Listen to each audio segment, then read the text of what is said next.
Again, our veterans, both of our candidates are veterans. Jeff Pixley is a retired U.S. Air Force colonel and a fighter pilot who served more than 30 years in uniform. He was raised in a military family.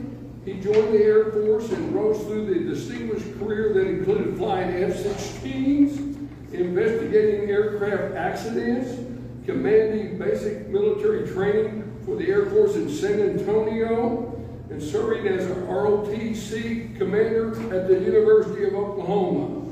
He and his wife Andrea, she's here, my wife Andrea, now call Norman their home, and together they have raised 3 children. In his campaign for Congress, he's going to emphasize leadership, national security, veterans care, economic opportunity, and protecting democratic institutions. Let's give it up and give a big hand to Colonel Jeff Pixley.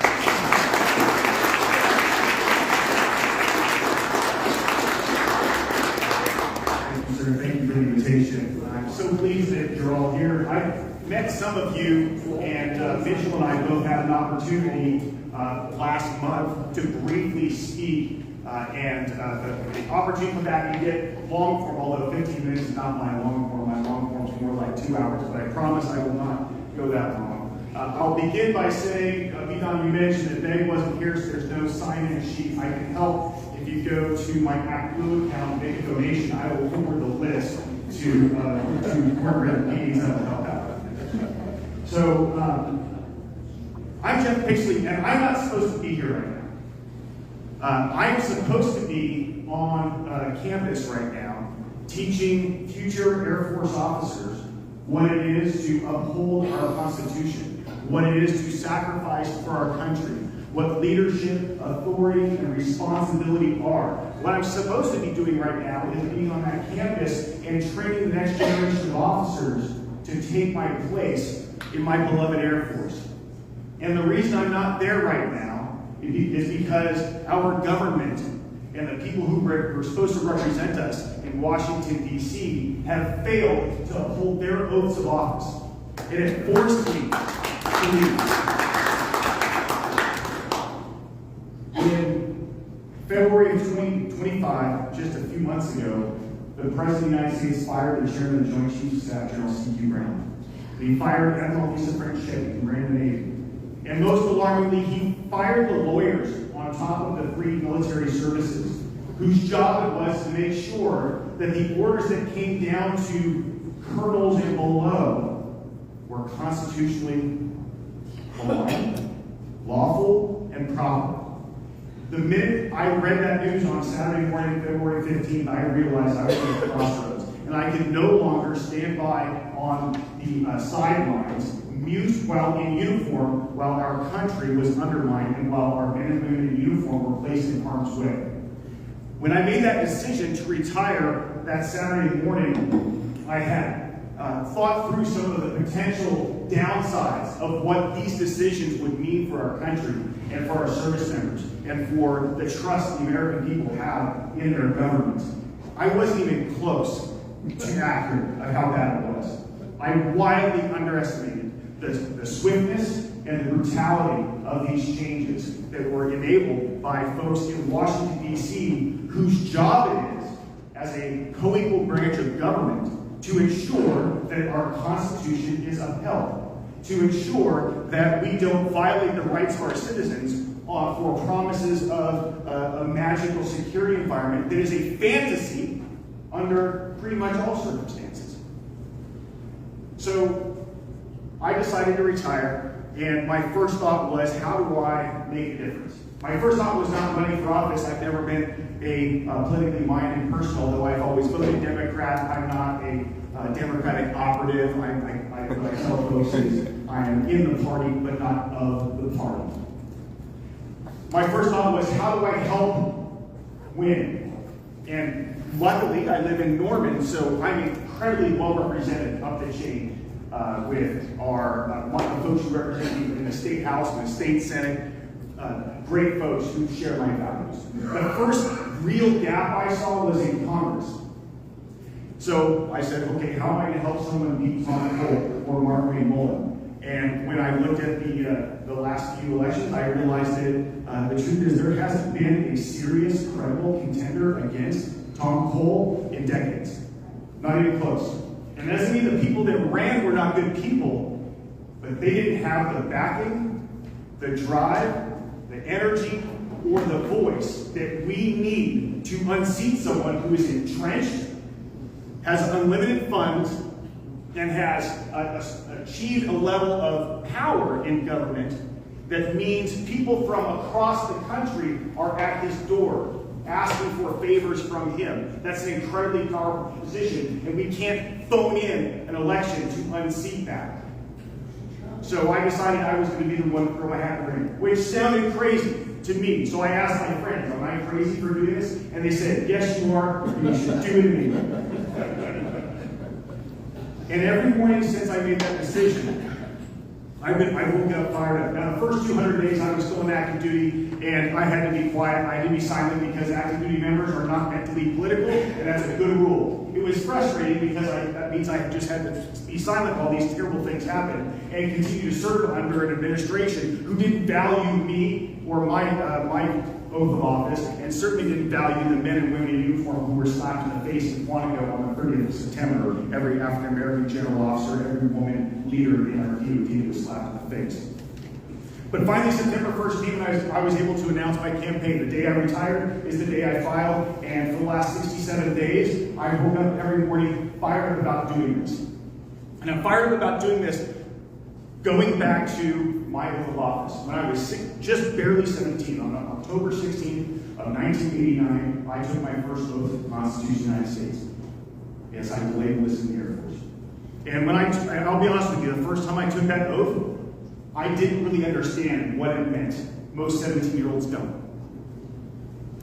But in the 35 years that passed between my first and my last oath of office, I took that oath another 9 times. Each time it became more and more important to me.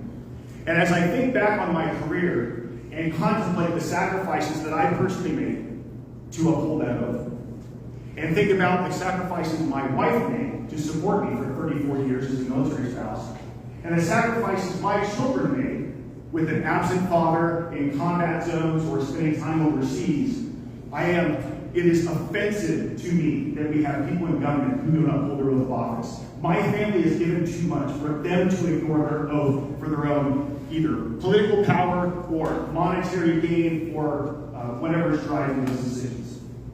And I'm one of the lucky ones. Because my career was an amazing career where those sacrifices, while real, were nothing compared to those who lost their lives and gave their lives during the years I was in the Air Force.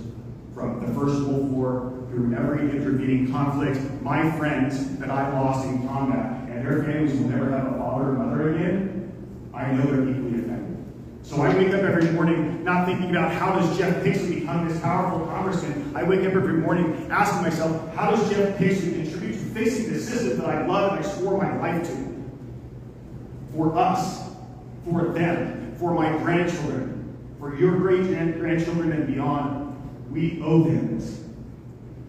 So I'm going to talk, so that's what drives me. I'm going to talk for a second about the elephant in the room. Or actually, maybe the elephant that's not in the room. In my 67 days of campaigning, the interactions I've had with voters, potential voters, across the political spectrum have been broadly positive. Among Democrats, enthusiastic, like, oh, thank God you're running, is the response I get most often. The second response I almost always get is, but can we beat them? How can we possibly win? I'm telling you right now, we can win. We, Democrats in the 4th District, can win. Whether that's me or Mitchell, we are going to beat Tom Cole in 2026.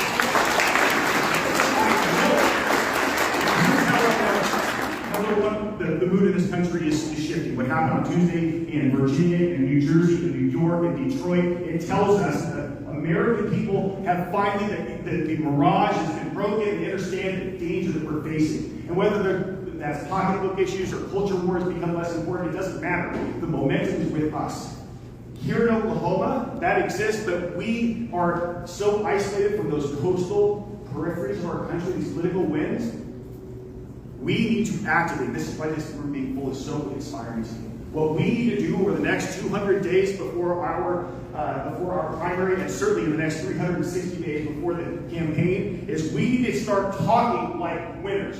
We need to stop saying things like Tom Cole's seat. It is not his seat, it's your seat. And we're going to take it back.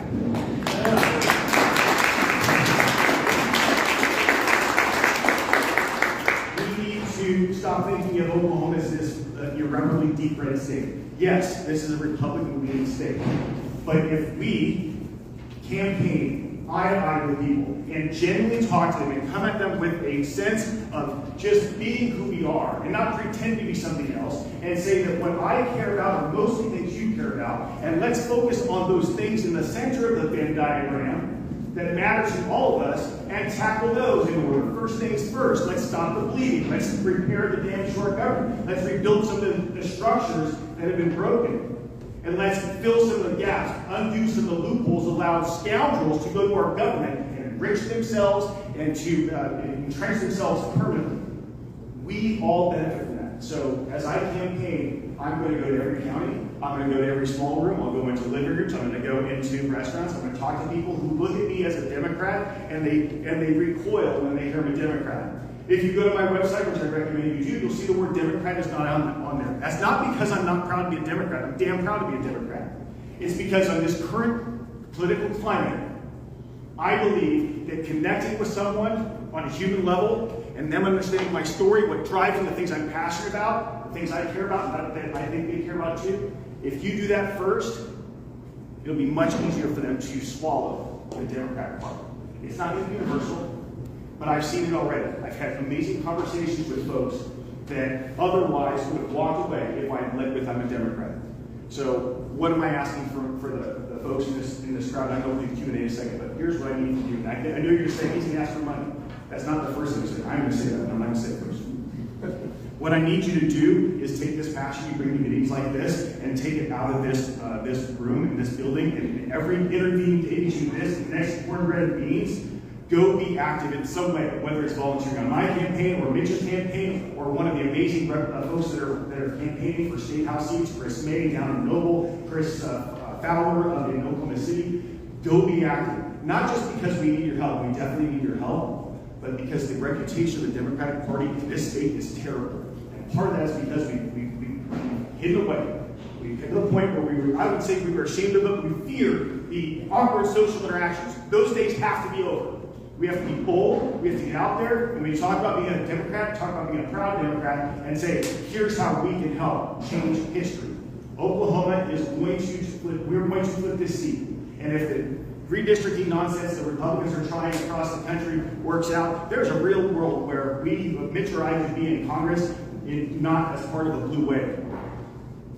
But I think a blue wave is coming. I don't think they can overtake us. And what we need to do in this country is too important for us to sit back. So it's going to be a long 200 days. There are now 350 days until the election. It will be time well spent. I fear if we don't do it, the damage that's being done will become permanent. And I don't want that. I can't stand for that, and I won't rest on that. So thank you for inviting me to be here. I appreciate the time. I know that was less than 15 minutes, but I would rather answer questions than just read the big speech. So thank you very much for your time. I enjoyed it.